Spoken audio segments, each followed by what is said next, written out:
back to the Eccles Business Buzz podcast. I'm your host, Frances Johnson, and I'm so glad to have you with me today as we start our series of conversations about artificial intelligence and how it's changing the way we learn, work, and even play.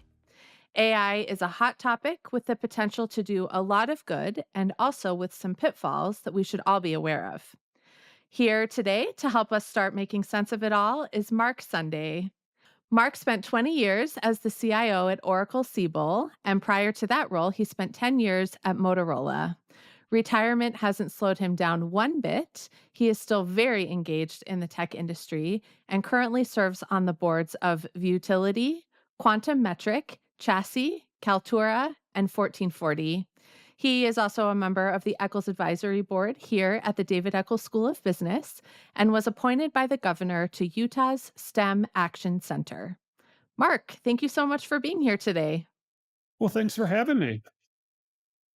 Well, Mark, you have a long history in the tech industry, as we've just heard, both as a leader and as a user of technology. In fact, in an interview with Forbes magazine while you were at Oracle, you described yourself as the first user of the company's solutions, what we might consider an early adopter.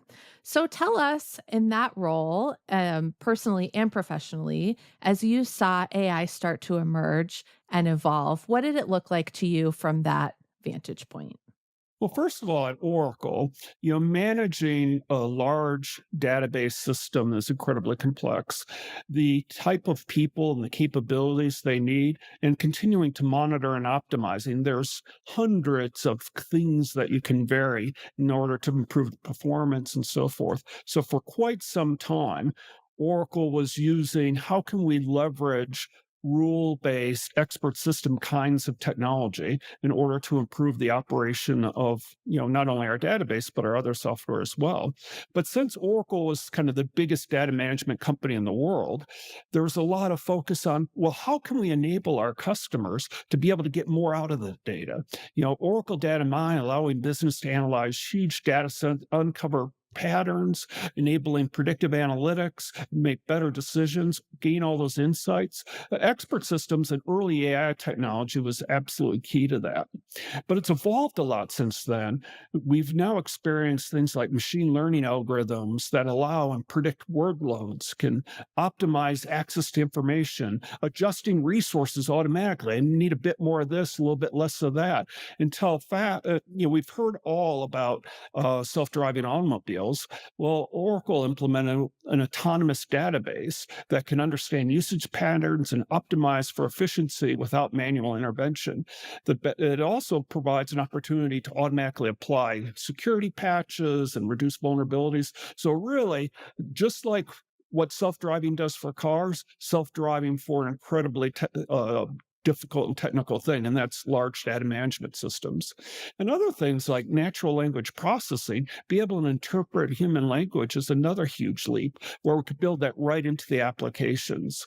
But what's really happening more recently, and we've all experienced it with the rise of ChatGPT and other similar things, is the emergence of generative AI, where you can now create content, including text, images, even complex strategies, and embedding that right into Oracle's infrastructure as well as its applications is really driving a lot of value for the customers. So you combine the infrastructure that Oracle plus its enterprise resource planning, its human capital management, its supply chain management software.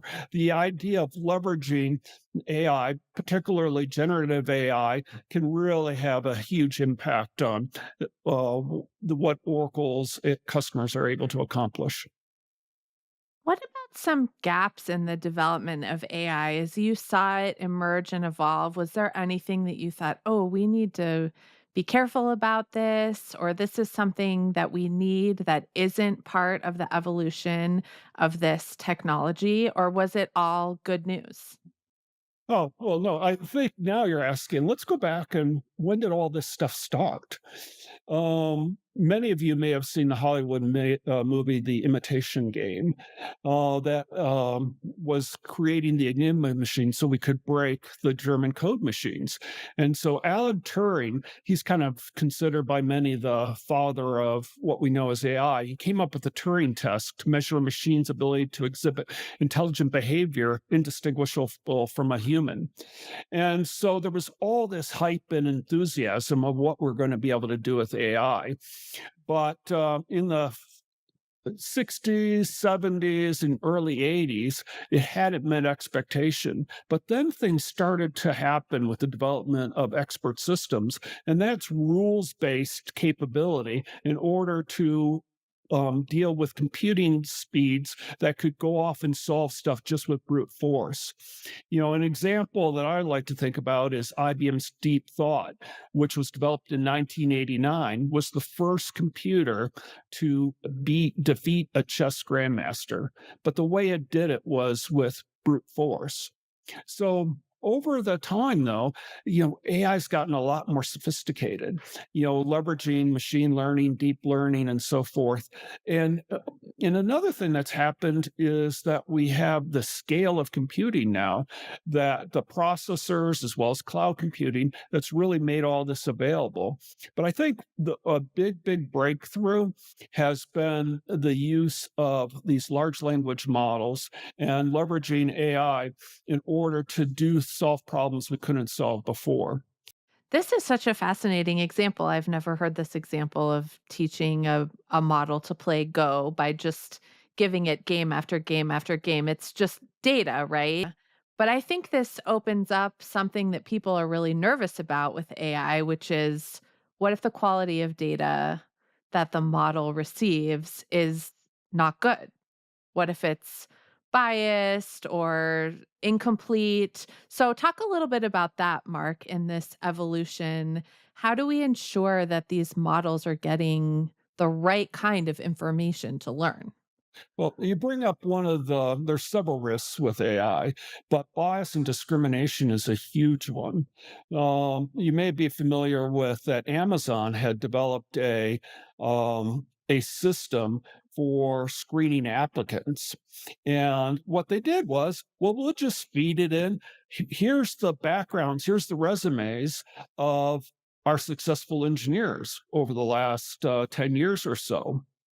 Interestingly enough, it didn't, when it was choosing people that they would consider looking at going forward, interestingly enough, it didn't select people who went to women's colleges. Interestingly enough, it didn't select people who played women's rugby. Interestingly enough, it didn't select people that there was any kind of gender, a female gender built into it. So it was highly discriminatory against women. And so they scrapped it back in 2018. But what you're leading to is you can feed it quality data. I mean, they gave it their data of their, successful engineers at Amazon.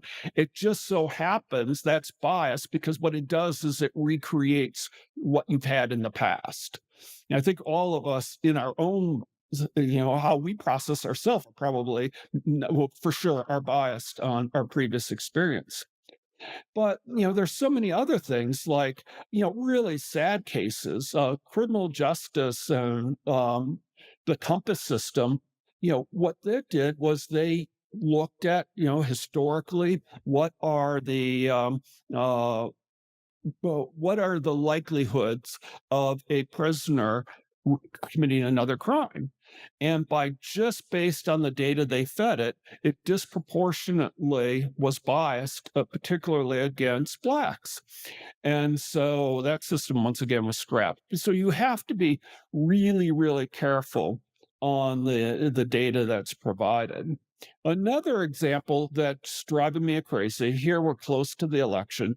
Um, while I really appreciate that when I do a Google search or reading an article, if I'm going to see ads, they tend to be relevant to me. When I just type the word Google and it comes up with stuff that's relevant. Like for me, I'm a big Michigan football fan, so Michigan football, AI, a number of other topics. I like that it's showing me stuff, but I hate that based on what people have demonstrated they like or interested, it's really limiting what information and news and opinions people get to experience.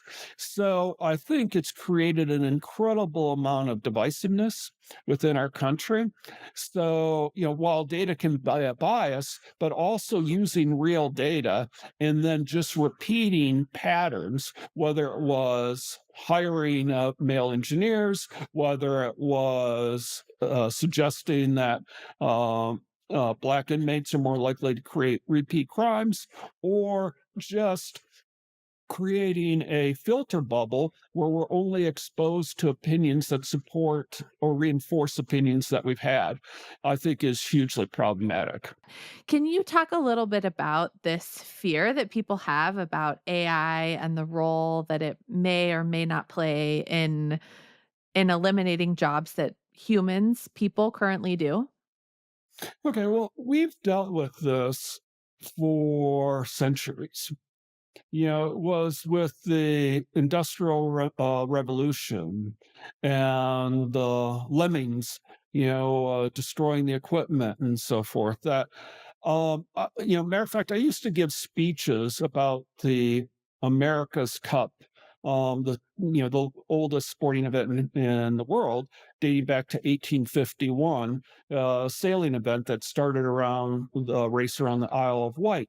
It was the same time that Prince Philip and Queen Victoria were demonstrating in the exhibition, like the first kind of big World's Fair, all the latest technology things, and this sailing event was part of it. And one of the things that was demonstrated was the world's first envelope folding machine. It could fold envelopes at a rate faster than hundreds of people could do. And so there was all this upheaval about, oh my God, what are we going to do for the people whose job it is to fold envelopes? But in reality, by having envelopes, it created this huge amount of opportunity, because now doing mailings and things like that, you could see now nine-tenths of the mail I get is junk advertising mail, so maybe it was the start of it, but it goes back to 1851 in the Grand Exhibition. But we've always faced this, whether it be computers or the internet, it just has to change. It's not that, yes, jobs are eliminated, should be eliminated. Uh, it was underemployment to have people pump your gas. And then, when it became legal in all states except for Oregon until very recently to be able to pump your own gas, I look at that as underemployment when people aren't um, reaching the potential of the contribution that they can do. So what's going to happen is roles are just going to have to change. So we need to be aware of that. We need to, and as an individuals, we need to take personal responsibility, but also as organizations, we need to invest in the retraining, because there are a lot of new jobs that are created. AI trainers, data scientists, ethics officers. But we're going to have to upskill, and adapt. There. I I'm involved with about 8 startups. I'm on the board of utilities you mentioned, plus also advisor to maybe 7 or 8 others. And I challenge every person in every role. How has AI changed how you do your job? How has AI changed how you do your job? It's changed how I do everything that I do. If I'm writing a letter to you, I likely will have it edited and reviewed With AI service, whether it be Grammarly or ChatGPT or what have you, it just improves the speed and quality of the work I'm doing. Definitely, the world's different, but it's important that all of us adapt to it. It's important that large organizations realize that there's this potential and help their employees with the appropriate training and so forth that's required. And so it's time that we really embrace that our world's changing. How can we make the most of it? And how do we deal with these really serious risks and threats that are out there as well? I really appreciate what you say, Mark, that part of the responsibility for adapting to AI rests on organizations to make sure that they're providing opportunities for their employees to learn new skills that allow them to continue to thrive in a world that's enabled by AI. And of course, we have that responsibility as individuals as well. Other people I've talked to, this is really a theme. Another great example that you provided with pumping gas, right? And this idea of underemployment, that if my role can be now done by AI, that means that I have an opportunity to do something more, to apply more critical thinking, more human skills that can't be replicated by a machine or an AI model, and that's an opportunity for me to reach a higher potential, right? I don't have to be stuck sort of below my capability or my skill set anymore. Talk about some of the other opportunities that AI provides. We've talked a lot about the risks, some of the things that people are scared about, but what can we as people, as communities, as societies do now, or do better, or do more of that we couldn't do without AI? What's the upside? Well, first of all of us have a personal assistant. First we had Alexa and Google and so forth, but with ChatGPT in our pocket, my wife and I have, the newer version, about a few out for a few months. So ChatGPT is a full verbal voice assistant, personal assistant. Um, it doesn't have a name like Alexis or Google, so we asked it, and we have a female voice, and she said, "No, I don't have a name. Would you like to give me one?" And my wife and I selected Pythia, which is the Oracle of Delphi, and we use Pythia. I'd probably average 10 times a day or something. We'll have a conversation about a topic, like we're getting ready to go on a 7 country tour through the Far East Asia. We'll be gone for a few months. And so just getting insights and ideas and suggestions and everything. And we're having a conversation with her. She understands everything we've ever talked about forever. I mean, since we started talking to her, not just the current conversation, and give suggestions, or she could pop in and say, "Hey, since we've talked, I've come up with this idea." Likewise, while we're there, um, Pythia, we would like to ask this person how much he would like for that orange rug, and then she'll say it in the local language of Thailand. So all of that whole having this powerful capability just in our pockets, all of us, for personal and business use, it's incredible. My wife and I'll be watching a movie, and inevitably something comes up. Well, we'll have some question like, that actor looks familiar. Where else have we seen him? Or they're talking about, some place or some event or something. We don't know what it is. We'll just right then find out. So that's just a small example. But this whole idea of all of us being lifted up, provided more knowledge, more capability, and for those of us who are intellectually curious, it just makes you more curious if you have the ability to get the answers. Well, let's talk about preparing for what comes next with AI. Mark, I know you're as we mentioned on our Eccles advisory board, really a key advisor to the dean and other leaders at the Eccles School of how the school needs to adapt to lots of things, including new technology. You're very engaged with our Collard Initiative on technology here at the Eccles School, the Utah STEM Action Center. Let's talk about how we prepare students, young professionals. What do they need to be learning? What do they need to know how to do? How do they need to be prepared to go into a workforce, a world where AI is going to be a big part of what they do? Yeah, it's something that is near and dear to my heart and has been for some time.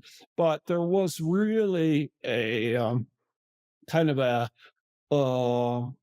a seminal point. For years, I've been arguing that, like with my startups and stuff, this shouldn't be done with procedural code. It should be done using AI models. I mean, that's the winner in this, whatever market you're in, that's what they're going to be doing. But a absolute game-changing point of inflection for me was in December of 2022.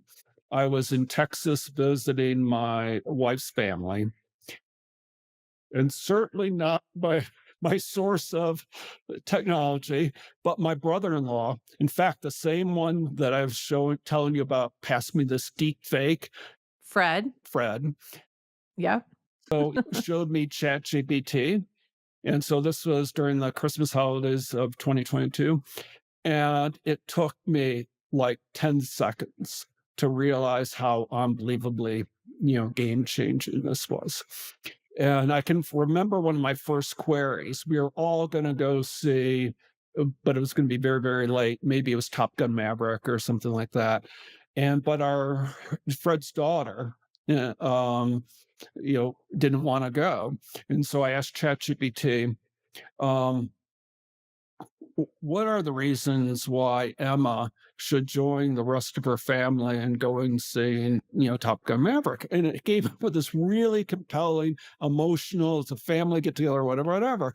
And so, I just started using it for all kinds of queries. And I have this great thirst for knowledge. And so anything I was curious about, like, for example, I was telling my wife last night, I've given her multiple examples over the 26 years we've been together, that I have the DNA of an engineer. If I see something, I have to know how it works. And I was sitting next to a Kleenex box, and Kleenexes, they come out. You pull one out, the next one comes up with it. Yeah, And the that's next one's because they're there. cut and Yeah. folded, so they're interleaved.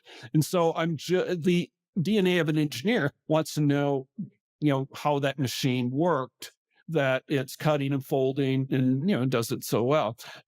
So I want to know how everything works. And so having that pocket that I can ask anything at any time is just fabulous. But um, I also started looking at what the implications are for higher ed during this holiday break. And I saw this roundtable of higher ed folks from around the country. And you would think that the world had ended, with the advent of this. So within the first couple weeks after returning back to Utah, I met one-on-one with President Taylor. I met with Dean Brown, the Dean of the Engineering School, with Dean Haynes when she was Dean of the Eccles School. And I said, I know that the shoot from the hip response from the faculty is going to be the world's ending as we know it. AI is just going to write the essays for us. Yeah, Personal garage everyone's to gonna your cheat, garages. no one's Yeah, gonna learn, exactly. right? This was the And, big fear. Yeah. President Randall mentioned to me that some of the instructors are saying we should go back to blue books. And, I'm sticking a knife right in my heart. I said, absolutely not. We need for our students to be the very, very best at leveraging this technology. It's game changing. It's as if, calculators came out and when I went to school, nope, we're going to have to stick with slide rules, or computers came out and it's going to do the work for all of us, or the web came out and now people can do Google searches. This is far, far bigger. In fact, when we were recruiting for our new dean for the business school, I absolutely, convinced that higher ed will change more in the next 10 years than it has in the previous 100. And AI is going to be the reason for that. And so as we think of what we're going to be, as a business school, as we think of what we're going to be as a university, we need to be prepared for this huge, huge transformation. So, fortunately, I have a son in both the College School of Computing, who also got his minor in the business school in entrepreneurship, and another son that's a senior in the business school. So, I have direct experience with watching them go through school. And I've been pleased to see that there's been judicial limitation of using AI. There's obviously concerns and stuff, and but my closing line, in fact, with meeting with those with President Randall and then the two deans was, I don't believe ChatGPT provided any new information that higher ed needs to be modernized. It absolutely removed any thought that it's optional. And so that's how I closed with all three of them. But now it's been very interesting for me. We're talking about getting students prepared. I got to experience my sons in college prior to ChatGPT and in college after ChatGPT. And it's a world different. Um, because they're able to get questions answered like in real time. My son was studying for his midterm last week, and he was being tested on like 206 slides, maybe 10 chapters spanning 2 or 3 books. He was able to, do a query, putting here's the title of the book, here's the title of the book, here's the title of the book, here's the chapters, here's the 206 slides. Give me 100-question practice exam. And what I was really interested in, this is what I wanted to watch, you could think of coming up with a multiple choice question where you have the right answer. But what makes multiple choice question tests hard is if the wrong answers are close to being right. And I was really, really amazed Yes. at how good it was at doing that. And so the ability to improve everything that we're doing, help us learn at a different level. Like, for example, with the STEM Education Center, for years now, we just had a board meeting down at, we were hosted by Qualtrics just last week. And, I wrapped up at the end that I wouldn't be doing my quarterly role if I didn't pound the drum on AI. And now with the personalized vocal version of ChatGPT, that we should be providing personalized tutors for every student we have across the state. And so I gave an example. Pythia, I'm a sixth grader, and the teacher talked that I need to know how to do quadratic equations. I don't even have a clue what that is. Can you help explain to me what a quadratic equation is, why I need to know it, and how to do that? And can you walk me through step by step? And okay, then, well, what do you think of this? No, Mark, you're not right on that. Let me, so having empathetic, nurturing, tutoring person, just in the mental health world here at the U, students to be able to, leverage the technology to have, empathetic and learning and understands us. I think it's amazing. So what we need to do, back to your question, is we need to have our students be absolutely as well prepared to leverage this to help them be as successful no matter what career. When I first heard of college, probably 5 years ago, and at that time, Dean Randall introduced me to it, It felt to me like the extension of my work, my passion around K through 12 STEM education. It's STEM education in college.